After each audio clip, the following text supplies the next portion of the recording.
Hi, Miss Kim. You're muted. Oh, yeah, thank you. Yeah, can you see me now? I can't see you, and I'm busy chatting away. You can't. No, I'm and I've already sorry. gone live. Okay, you Okay, can Miss just Kim. put the We've been banner. having. Okay, and We can now? continue. Maybe. Sorry. Oh, And nice. now, I can can you see see me you. now? I can see your posh Oh, house. you can't see me. I can see. You can only see your beautiful house, and Oh, we are live. Maybe because I'm we have having our issues. listeners. It's okay.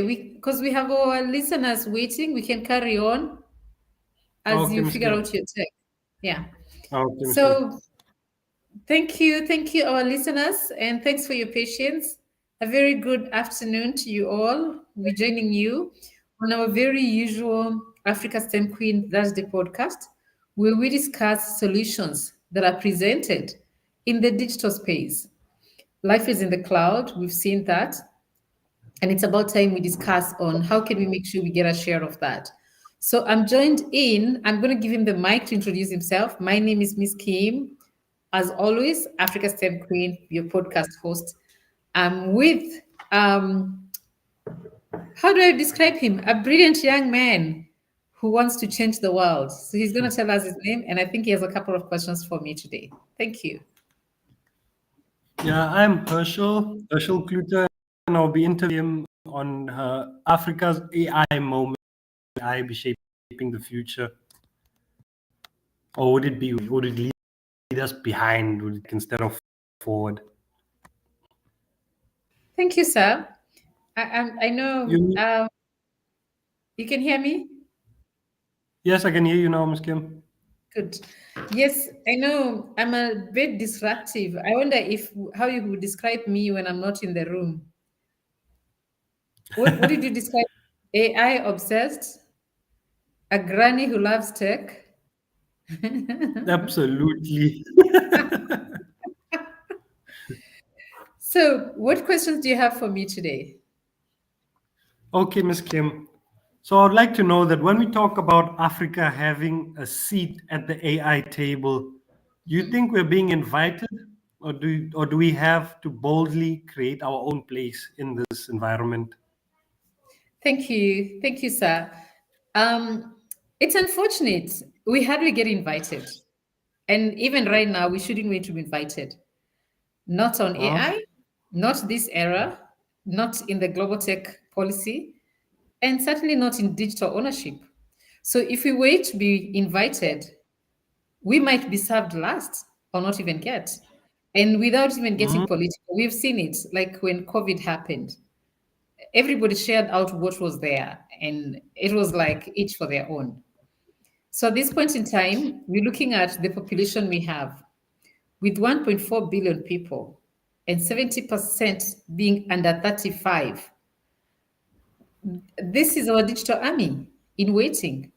So I don't think we should wait. We should present ourselves.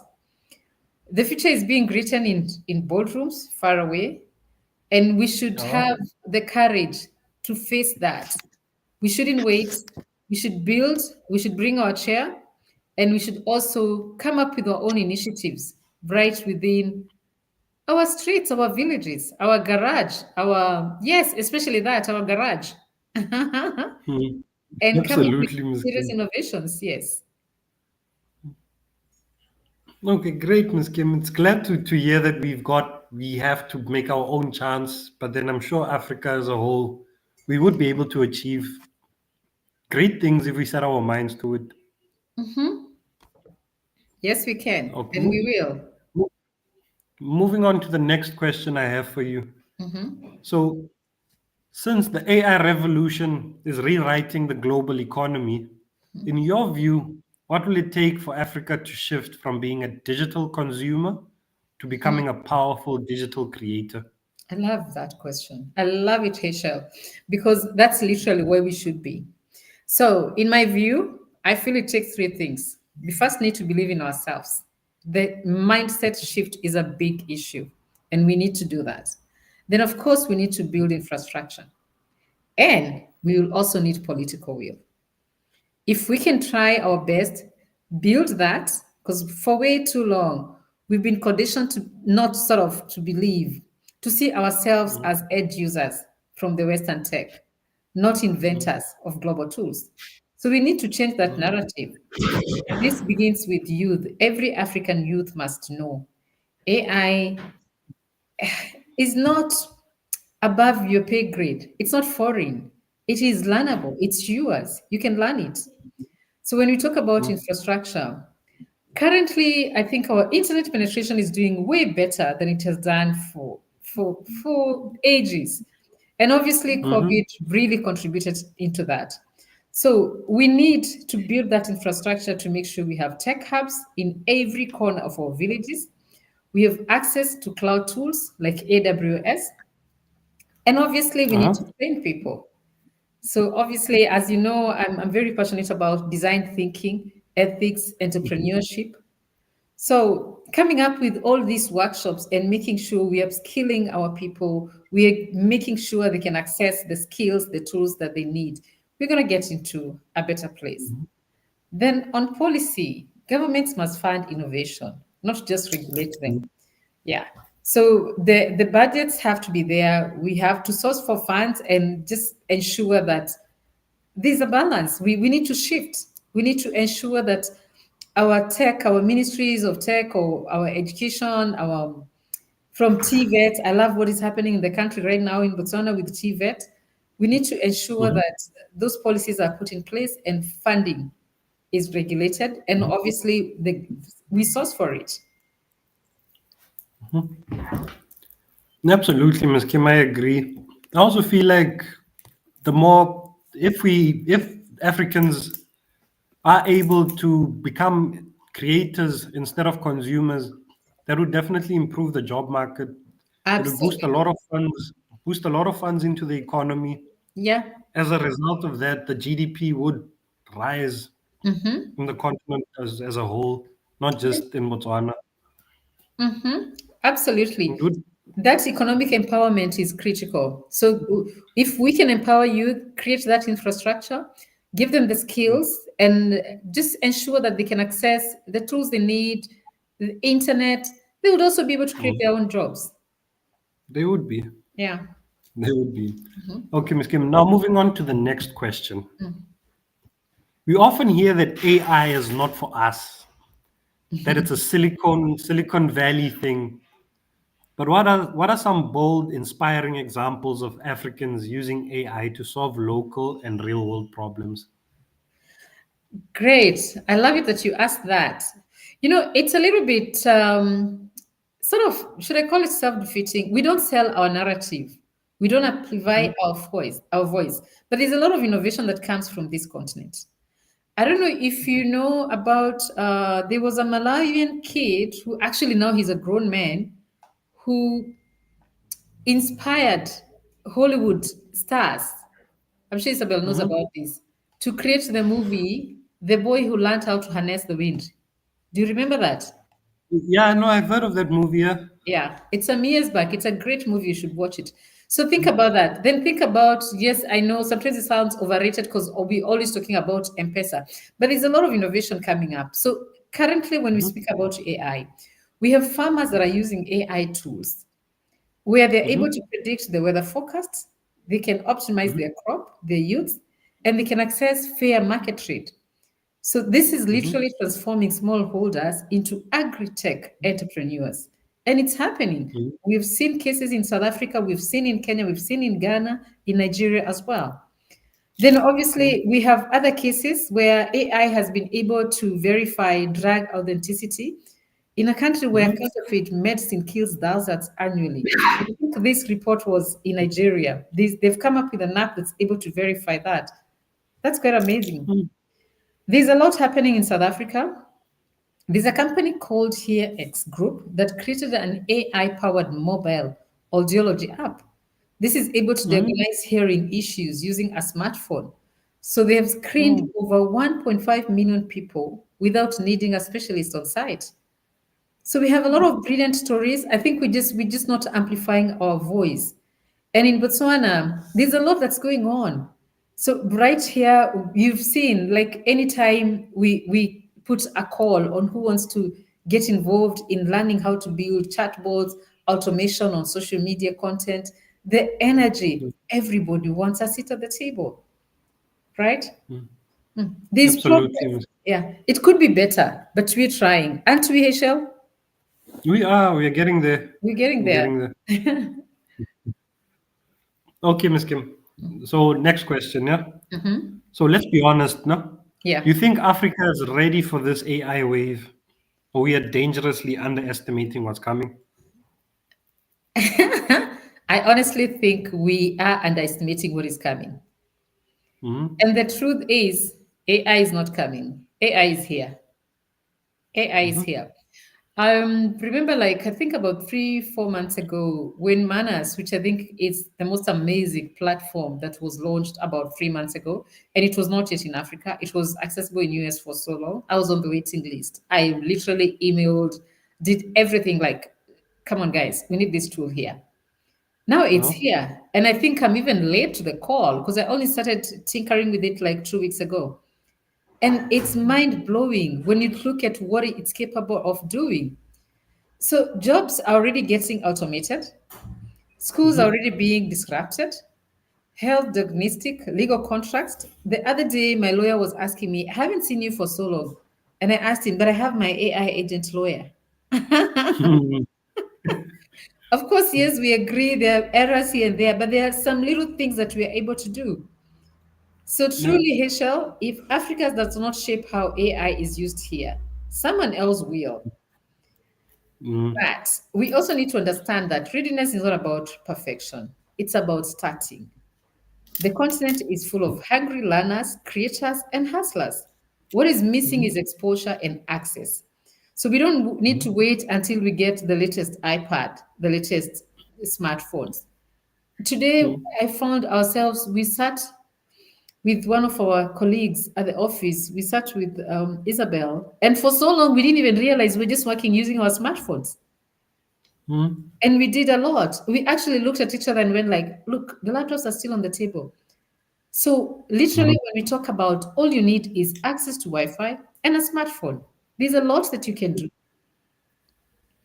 Absolutely. Yeah. So, Ms. Kim, Mhm. since we're hopping on this AI wave with hopes of creating jobs and creating opportunities for youth, all this AI automation, and like you said earlier, that they've just designed an app Yeah. where people can diagnose their hearing without having to see a specialist.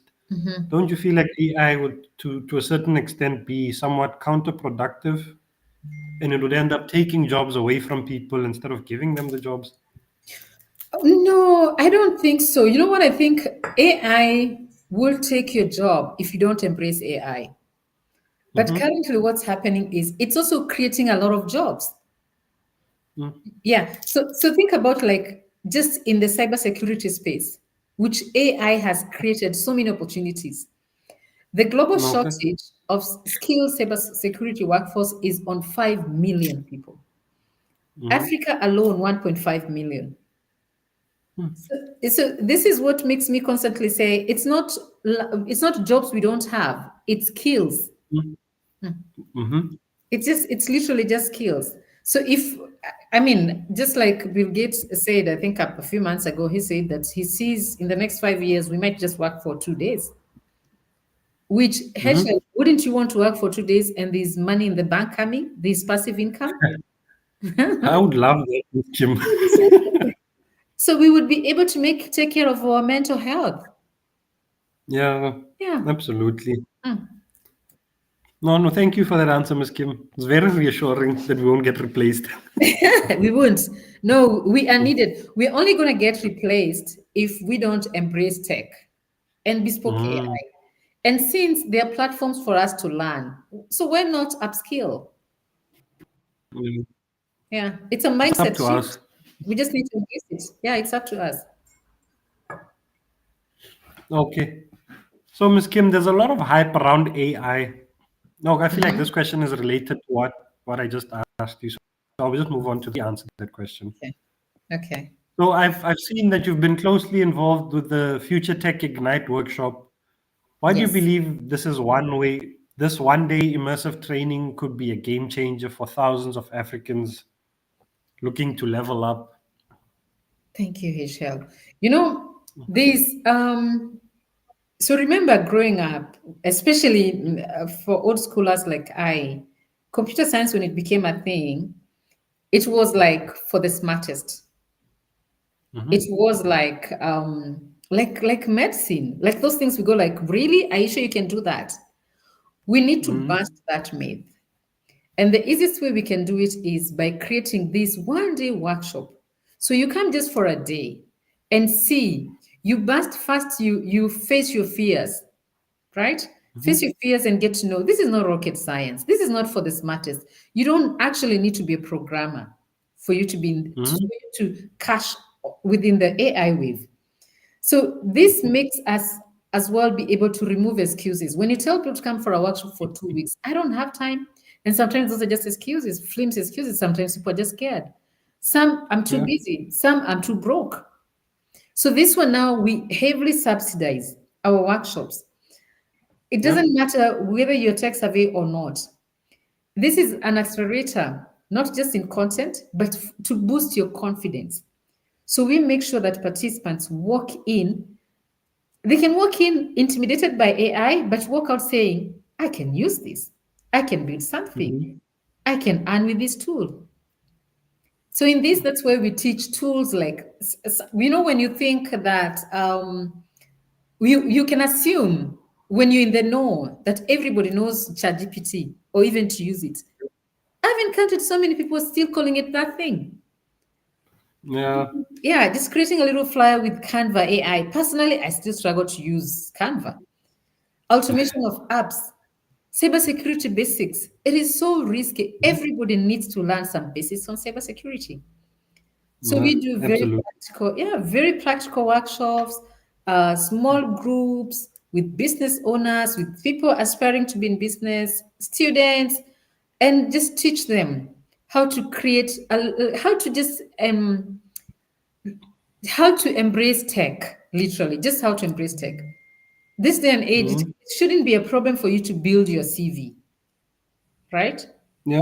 Yeah, Yeah. It shouldn't be. it shouldn't be.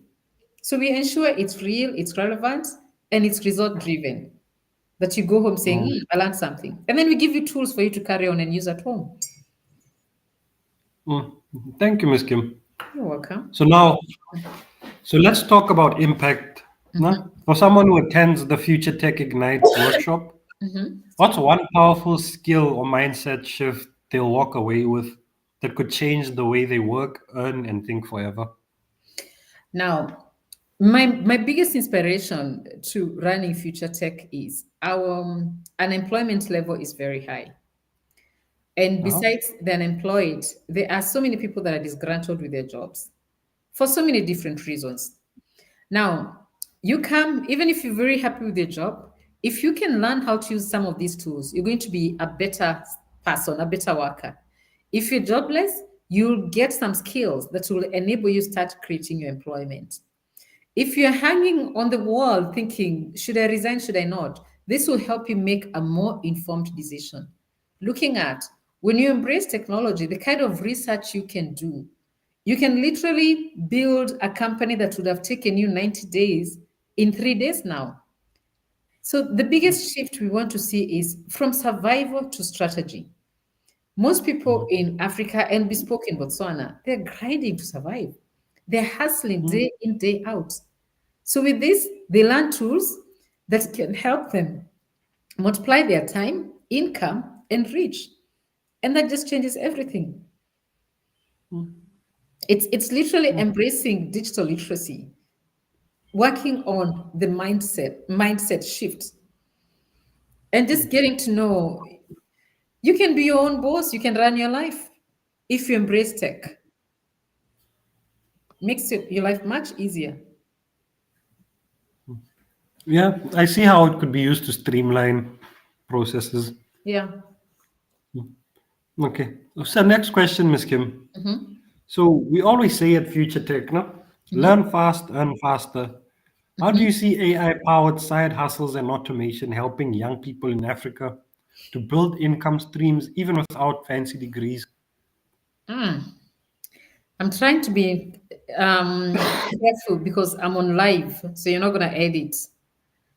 But I Mhm. can honestly say, without, with no fear of being judged, this AI wave is honestly making us rethink, reimagine education, and especially when it comes to degrees. And the Mhm. biggest thing that AI does is it removes barriers that used to require years of training. Mhm. When we thought that for you to be a coder, programmer, build a website, you need to go to school for 2 years, 3 years, do this and that course, it's no longer the case. Now you can design your Mhm. flyers without a graphic designer's course.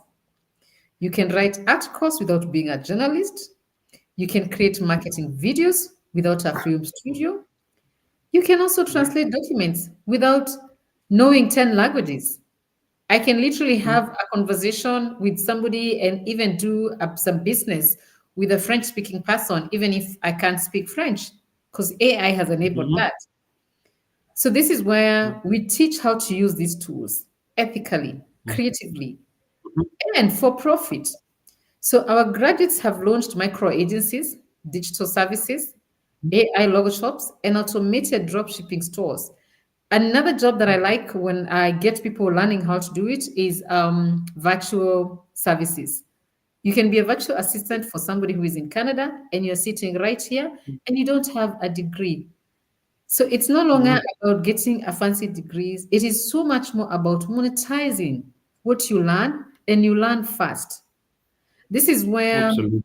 yeah, this there's a project we're discussing with an American organization where we're looking at packaging what you go to school to learn in cybersecurity for 3 to 4 years to 9 months, because Mhm. it's possible now. Mhm. It's possible, yeah. So I feel there's that shortage of skills. There's a way that we can blend in because also with all these AI is making it super easy. You get a 24/7 tutor who doesn't get tired, who doesn't need a break, who doesn't need to go and get water or sleep. Mhm. Yeah.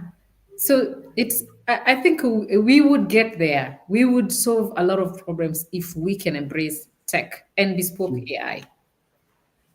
Mhm. Also, not to miscommunicate to our viewers, the degree is very important, and I feel like AI can be used to to boost what you already know and what you've learned from your career. You can use it to make yourself more efficient Yeah. in what you've learned. Yeah. I'm glad you say that because I'm going to get people throwing stones on me. Right. I can be a bit disruptive. I believe in school very much so, and that's why I'm an educator. However, this is to encourage those who missed the boat and others who Yeah. are not so like they struggle with academics.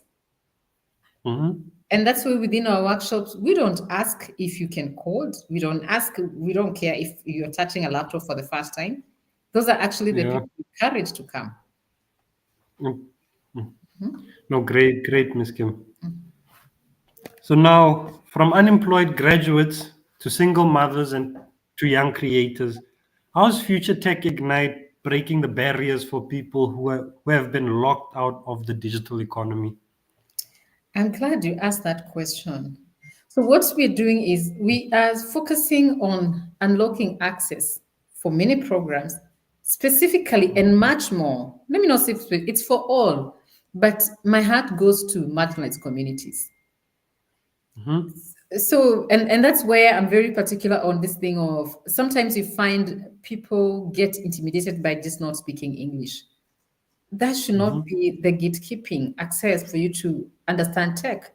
Yes, English is important, but it's not a measure of intelligence. And I understand, especially right now with prompt engineering, with AI, it's so important for you to master your English. But we Mhm. encourage you, come for training. We have trained unemployed youth, high school students, Gen Zs, TikTokers, rural teachers, single moms, Mhm. all in the same room.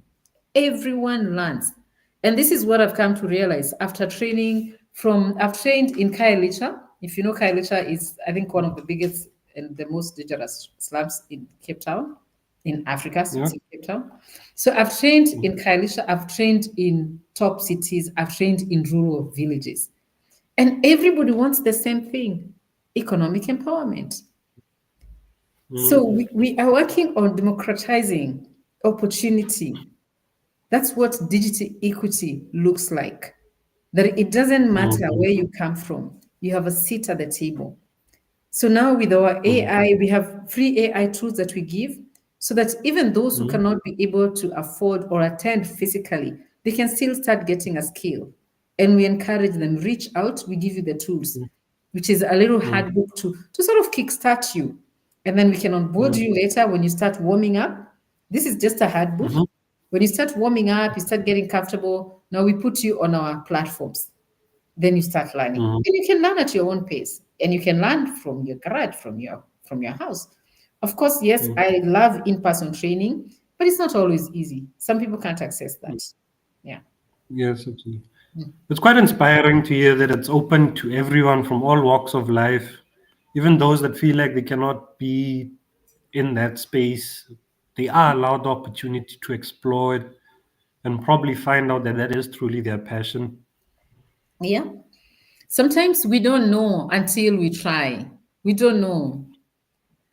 I usually say maybe if I was born in a first world country of very affluent parents, I could be the best piano player. I still wish I could play a music instrument. Please don't tell Isabella that I can't play any instrument to save my life. Mm, So sometimes that exposure really, really counts. mm. Great. That does count a lot, Ms. Kim. It So does. moving on to my final but not the least important question for you. Mhm. So if I feel like this is probably the most important question out of all of them. If future tech scaled across Africa and trained 1 million youth in artificial intelligence and digital skills, what kind of transformation would we be celebrating in the next 5 years? I love that question. And you are so smart to have that question as the final one. This is exciting to even talk about. Let me just say from my fingertips, this is what I envision. There'll be Uh-huh. startups in every township solving Uh-huh. real problems with local AI. And what I love Uh-huh. about that is problems that we have in Francistown are not the problems we have in Gaborone. Problems in Cape Town Absolutely. are not the same problems in Lagos.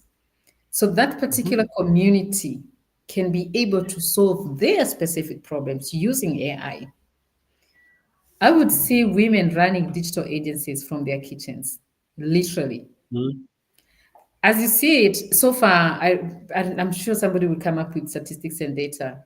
Gen Zs, it's one of the reasons they're not so bothered with education. The minute they understand how to use AI, they're making a lot of money. Right now, Mhm. for the longest time, I've really wanted to build an app. Now I'm actually tinkering with apps like literally every day because I can't believe how excited I am that I can easily create an app. I have a Mhm. folder full of quotations for building apps. Because every time I ask somebody, it's $50,000, it's 20,000, it's this and that. Then I just go like, okay, that has to wait. I can afford. So right Mhm. now, literally everyone, you need very basic skills. You build an app, you build a website. I think now it's become my habit just building websites, tinkering with different platforms. Because it takes an hour, Mhm. sometimes 2, 3 hours to build something super brilliant. So the other one I would see rural schools using AI tutors, and that would really close the learning gap. Especially within the continent, we struggle with access to good and quality education. But these AI tutors Mhm. are doing an amazing job because the tutor will be right there repeating 50 times. They don't get tired. They don't ask for a pay raise. Mhm. Then I also see governments buying local tech, not outsourcing everything. There's so little Mhm. within our systems that we are creating, but that will encourage us now. We'll start working, so the government will be our partner. So I see a continent that's not just watching innovation, but leading it. So 1 million future tech trained youth, that would be the largest workforce for digital transformation Africa could ever have. And guess what? Mhm. We can be able to shape those skills. Mhm. Yeah, they won't just be looking for Absolutely. jobs, they'll be creating their own job. Mm. I love your thinking. I think we should make that our mission. Mm. Mm-hmm. A million youth Absolutely, Miss trained. Yeah. Kim. Yeah. Mm-hmm. That's at least 100,000 in every country. Yeah, Or it's quite 50. something. We would say we were here. We didn't just watch this revolution, we were part of it. We touched We lives. spearheaded it. We spearheaded it. Yes, we did something. Yeah. Mm. Well, thank you, Miss Kim. Those are all the questions I had for you today. Thank you so much, Herschel. It's been a pleasure. Lovely, lovely talking to you. Hoping It's next been time we great. will see your face because now we don't know how you look. Yeah. We don't know if we're talking to an AI robot or we're talking to a human being. Yeah, probably an AI robot. It could be. Thank you so much and enjoy the rest of the evening. Same, you too, Miss Kim. As I say, thank you and goodbye to our listeners. Please talk to us. Let's see how we can work together, collaborate, and build the Africa we want. Thank you and goodbye.